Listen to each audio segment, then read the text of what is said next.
නිදි කිරා වැටීම නතර වෙන්නේ නැත්නම් දක්ෂින පාදේන දකුණු පාදයෙන් දකුණු පසට ඇලවෙලා සිංහෙක් නිදා ගන්නවා වගේ සිංහ සෙයියාවෙන් නිදා ගන්න ඕන.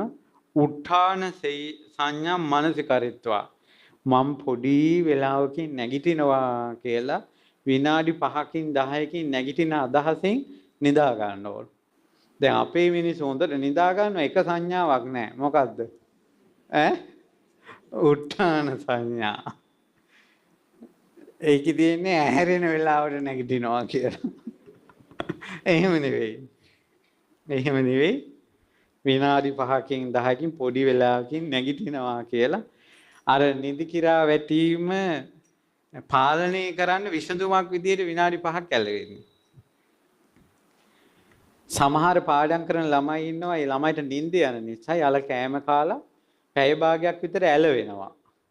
පැය භාගයක් විතර ඇලවෙනවා දවල් කාලේ. ඒ නිින්ද ඒ පැය භාගය ඇලවුණාට පස්සේ හවස් වරුවේම ආයෙ නිින්ද එන්නේ නැහැ.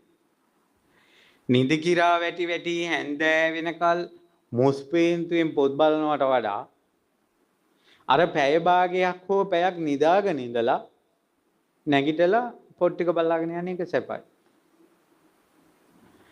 අපි අර්ථය බලන්න ඕන. මං නම් නිදාගන්නේ මං ඇහැරලාමයි ඉන්නේ කියලා ඊටත් වඩා අර පැය භාගෙ නිදා ගන්නවා හොඳට.